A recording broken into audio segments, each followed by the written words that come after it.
Yes, we're back with another rider, another episode. Today we have Alex in the house. I shall let him pronounce his surname when he's going to come on. And he's a DJ, and believe it or not, he's got a big vinyl case, which I was surprised. I said to him, I did not know people still do vinyl. He said, everybody seems to say that. But I'm sure he's good at what he does. So nice to have you here today, Alex. Thank you for having me. Okay, so how long you been a DJ? Becoming up to 16 years now. 16 years. Yeah, on and off. There was a period in my 20s where I didn't do it, but yeah. Why was that? Why did you have a break? I was playing more in bands and things, actually. So you're a musician as well? Yeah, I was doing a bit of music, yeah. So DJ / musician from Leeds. Yeah. Did you go to uni? I did go to uni, yeah. What did you study there? I studied English literature. Oh. Yeah. Oh, is that to complement your love for music and the creative? Yeah, I guess so, yeah. So was you writing songs? What instruments were you playing? I was guitar and synthesizer and a bit of singing. Okay. I still do a bit of music, I still do a bit of producing. I've got a little shared studio up in Tottenham with some friends. So how long you lived down here? I've lived down here this time around. I came down here when I was 18 for 2 years, but this time around since 2014, so yeah, about over 10 years. So was it, you came down when you were 18, you got taken up in the speed and the life of London, and then you realised you had to go back and recalibrate? Exactly. How did you guess? It's a cliche story of people from outside London. Same old story. I got very excited. Just different people. Everybody's got their story slightly different. There's little tricks and turns. Some people, they get really on the wrong side of life, but such is life. So how was it when you first came down to London, when you were 18 all those years ago? Yeah, it was good. I was studying down here, but to be honest, the first year I didn't do a great deal of studying. I just about scraped through and passed. So I had a friend from South London who was a jazz musician, and then he knew lots of other musicians and producers and rappers and stuff. So yeah, I was hanging out a lot in Brixton and New Cross, doing gigs, learning to DJ, having little parties, messing around, doing music stuff. Oh, so when you came down here, you was a musician? Yeah. And you decided to study, and then the time you spent down here, you learned to be a DJ? Yeah, that's right. I remember it was I'd offered my friend who was a DJ, who DJ'd in Brixton at a venue called Jam, which is still there, it's still about. He was a DJ and he ran nights there, and I had some records, and I said, I'll pay you if you teach me a bit how to DJ. And he said, don't worry, just come down and buy me some Guinness before the doors open, and we're fine from there. So I came down before the doors opened for the club, about an hour before, and I was practicing. And then the doors opened to the club, and I was like, Len, who's taking over? And he's like, just keep going. And the DJ who was supposed to turn up never arrived. So I ended up doing like the first couple of hours of the doors open, and got paid as well. How did you feel when were you really sweating buckets? Yeah, of course. Yeah, I was hands quite shaky moving the needle over it. Yeah. So you needed that Guinness then? Yeah, definitely. Definitely. That's a good question. DJs must be offered a lot of alcohol because when they're DJing. But is that wise to do, considering you're meant to be focused, especially with a vinyl? It depends. Yeah, I mean, I think a couple of drinks can help loosen you up. It depends how long you're DJing for. Sometimes I do some sets that are like 5 hours long. Really? Just standing on his feet? You must really love music. Yeah, I like it, yeah. But yeah, I think you've got to stay hydrated and that kind of thing, and you've got to stay focused. So there's a fine balance. But yeah, I like a couple of drinks is quite good, I think. Have you seen that Netflix documentary on Cole Cox? I have seen that, yeah. What did you think of that? Yeah, it's very good. Yeah, he's amazing. He's phenomenal. He's a national I didn't even treasure. know he existed until that documentary. I thought, who's this? He's his brother on this music. Let me watch it. And I really got taken with the thing. I was like rooting for him. It's really like I missed the whole era because he's young. I'm younger than him, but I'm not that younger. So I should have. It's like, where were you? How come I didn't know about this? I missed out. I've never seen him actually. I'd like to. You've been a DJ. You was in London, and then what made you decide to leave? What was the catalyst that made you? No, sorry, you was in the bar. You was in the bar. You was practicing, playing. You sweated. You got paid. And you thought, well, if they can pay me, other people can pay me. Yeah. Where did it go from there? Did you become a resident DJ? I had a few little residencies, but they didn't pay that much. And then I realised I was studying the wrong course. I was doing a French university course, French and English, and it got very difficult. It got to the second year and they were giving me like a novel a week from the 19th century in French, and I'd not managed to keep up. So I stopped my university and I deferred my place, and then I kind of found it difficult to get work in London, so I went back up north, back home, and then I found some work there. And then I moved to Manchester for 6 years and was hanging out with another musician friend who I'd met down in London. Just to jump in there, when you went back to Leeds, how did you go back? Were you kind of gutted? Or was it just like, oh, this has happened? Yeah, I was really sad because I'd left a lot of friends behind, and I'd try and come back with the money that I had from working, doing painting and decorating. I'd come back on the train to visit my friends a little bit. But then I started going to Manchester as well and hanging out with a different group of people. And there became a point where I was like, oh, should I try and move back to London or move to Manchester with this new group of friends? And I picked Manchester in the end. And why was Manchester ruled over London? I think it was because of the people. The Mancs are really, really good bunch. I fell in with a good bunch. Yeah, really friendly and welcoming. But you still ended up back down in London? I still end up back down in London, yeah. So how's that all come together then?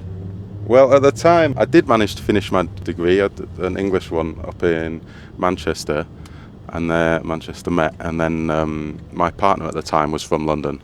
She was from Tooting and got a job back down here. And then I found a master's degree back down here. So I'd kind of wanted to move back to London for a while. And as much as I love Manchester, I did find that I'd kind of outgrown it a little bit. Particularly at the time, there was like a lot of the same old. It feels like quite a small city once you've been there a while. I found personally, so I was ready for. Well, the population round size two. is very small. The wider Greater Manchester is big, but the actual centre is. No, I'm talking about population. Population is small compared. to us. Compared to London, yeah. So hugely. I can see why you may say that. Yeah. In that respect, but you moved back to London. Mhm. And it was all go from there? Well, it was a difficult few years. I was working in kitchens and doing bits of building work and decorating. And then I managed to get a job at a venue, and I did a master's course. And I was doing little bits of music here and where I could, playing in a band still and things up until about... What was the band called that you play in? The band was called Shaking Chains. Shaking Chains. Okay. Is it on YouTube? Yeah, you can find us on YouTube, Spotify. How do you spell that? Shaking, like shaking your arms. Just spell it, my friend. Shaking. C. Sorry, Shaking. Chains. Shaking Chains. Okay, that's good. So check that out, people who are listening right now. So when you was in Manchester, were you playing instruments or just working? Yeah, I was working and playing instruments. So you've always I had a played couple of instruments? bands. I started quite late. I started when I was about 17. Okay. Were any of your parents creative? Yeah, my mum's a scenic artist. She does theatre sets and sets for dramas and things. Okay. So I'm always curious to see when people are creative, what was one of their parents doing? Yeah, I mean, they both love music a lot, but they weren't musicians. Okay. My granddad was a musician. He was a singer. My great-granddad. So, rolling forward to where we are today. Yes. Why vinyl? Haha. There's something about having a record as a physical artifact. I think certain songs, they have a power. It's like, as a DJ, you summon them like a spell. And there's something about that ritual of the record, the sleeve, the artwork on it is a really useful memory trigger for what the music is like when you're looking through selecting. And then it sounds better as well. I mean, I do play some digital files too, and I like having high quality files, but there's something about the sound of the record is really, really nice. But they are expensive, so therein lies the balance. All music that comes out today, can you still buy in vinyl form, or is it just the older things that you purchase in vinyl? Yeah, I think a lot of new releases come out in vinyl across genres, often in quite limited runs, and sometimes it can take a little while for the record to come out after the digital release. Particularly at the moment, there's quite a backlog. But a lot of the major labels have started doing records. The biggest seller, I think, of records in the country is actually Urban Outfitters. And you can buy records in the big Tesco's and things. So a lot of the... Tesco? Yeah, of the new pop artists. Dells, the Harry Styles. Okay. Yeah, the biggest stars, they press a lot of records still. Right, you said you're 35. Yeah. Do you reckon as the older generation gets old and die off, that vinyl will die off? That's an interesting question. I mean, I think certainly I think for people who are in their late 20s and they're well, a bit older than that, they're more millennials and slightly older, there seems to be a bit of a buzz with the vinyl revival.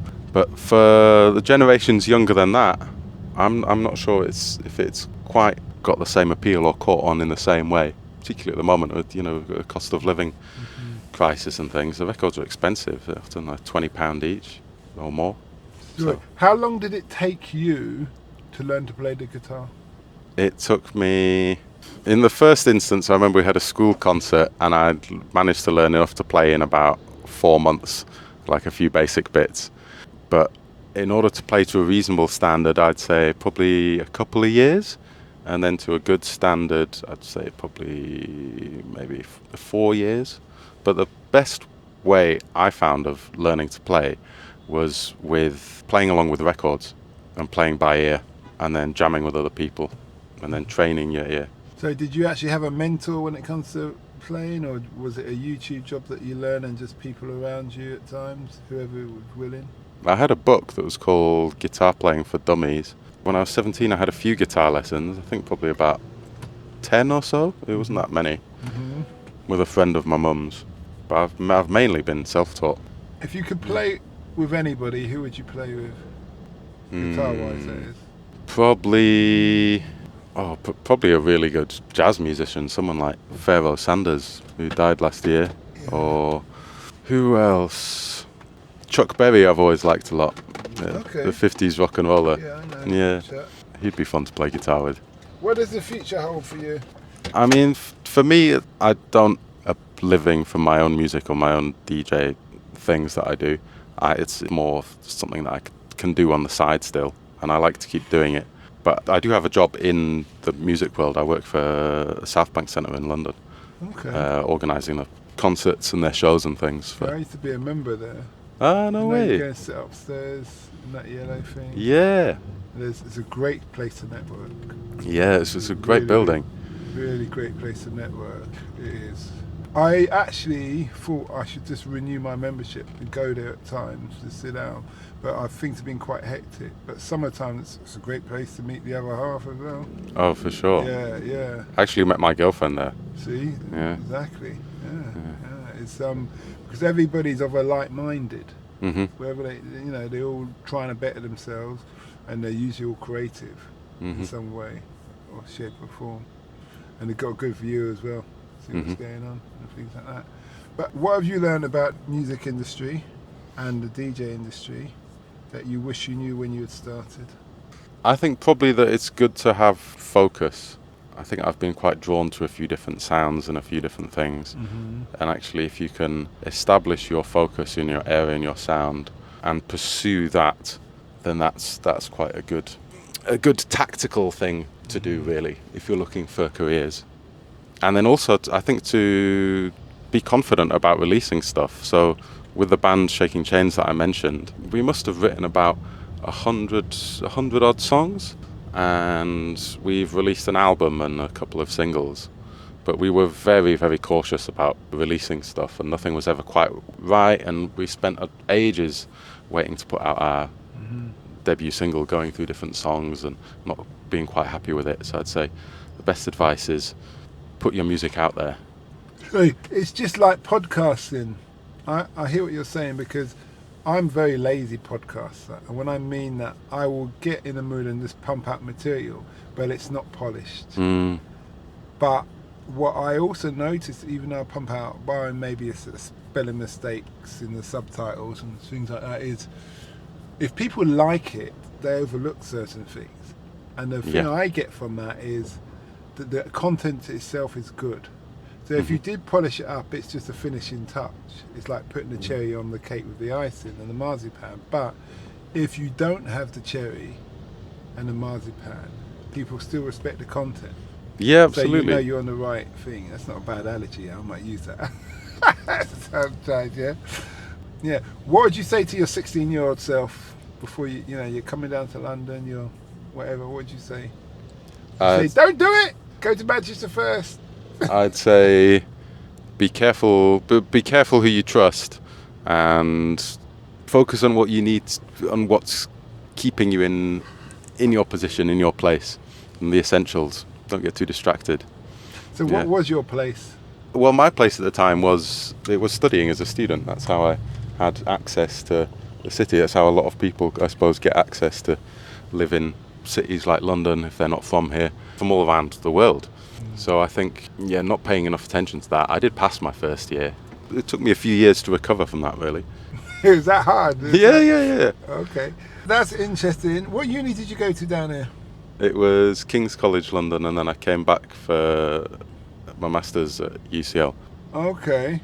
To a young person who wants to pursue the career of DJ or being in a band as a guitarist, Yes.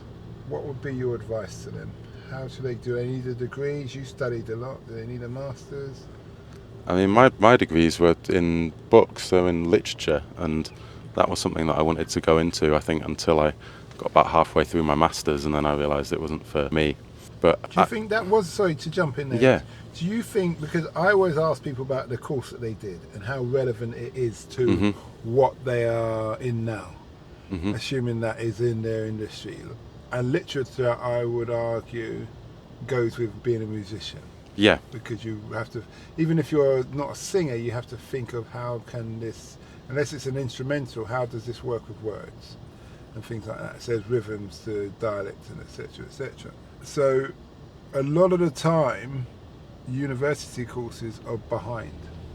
They need to update, they need to revamp, because society's changing and they're always waiting for things to be approved. That's why I asked you that question. Do you think it's just related to the degree, the course you do? I think they can complement each other, certainly. I think you can definitely if you're creative, you can definitely take a lot of inspiration and learning from looking at other disciplines. So whether that's literature with music or film with being a visual artist or so forth. So I think that's good. But I also think if you're a creative person, it's really good to have at least one side hustle, or don't give up the day job, they say, and also make sure that that's something that you find rewarding, because the creative pursuits, they call many but they choose few. But at the same time, I think if you looked at a lot of artists and musicians, for most people it's not the case that they ever make it as such, but rather they choose to continue pursuing their practice, and they make sacrifices in order to do so. And that's just as valid as the people that you might be reading about in the newspapers or hearing about on the radio, or people who get the big press. Well, we're coming to the end of the interview. What does the future hold for you? Well, the immediate future, I am DJing as my alter ego, Alexanderos, festival in Wales. So is that your DJ name on IG? It's at Alex KriKri, KriKri, Alex KriKri. And there's lots of fun content there related to this DJ alter ego I have called Alexanderos, who is supposed to be my cousin, who is all about eros as life force and expressing that through music. And he's a lot more Greek and a lot more erotic than I am. He wears big kaftans and big hair and specialises in, disco music for sunsets and so forth. Okay. So that's a good laugh. You got IB for this year? No, I've never been. Really? Yeah, I've never been. I'd love to go, particularly Cafe Del Mar and so forth. How can you? Maybe next year. I'm sorry, I didn't mean. My facial expression, you saw my facial expression. How can you be a DJ and not have gone to the heart of the DJ world? Well, I hear it's quite expensive and it's not what it used to be. But you're right. Well, I went 20 odd years ago. As soon as I left uni, and that was 2003. When I had gone, people were telling me how they were there 15, 20 years ago, and but now I hear, but when I was there, it's just dance, house, trance.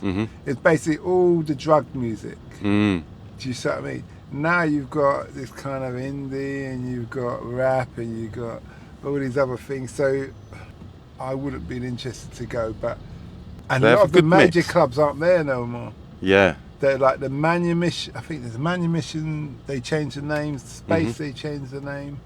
It's like, but I think you need to go, my friend. We're heading in the direction of the airport. You have a diversion. No, we've got our own little Balearic equivalent in the Welsh mountains this weekend. A festival called Basket of Light. That's really nice. Is that when they burn the straw man or something? The Wicker Man's kind of thing. No, it's not quite like that. There's definitely a hippie element, which is good. Festival of Light.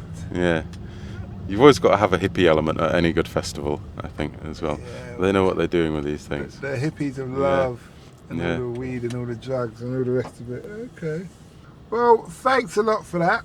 Thank you for having me on your podcast. Anytime. Remind people, where can they find you and what platforms and where? Instagram, Alex KriKri, Alex, and then KriKri is the best one. And then in there I've got lots of links to SoundCloud and so forth. Well, thanks a lot for that, and we wish you well. Thank you kindly. I wish you very well too, sir.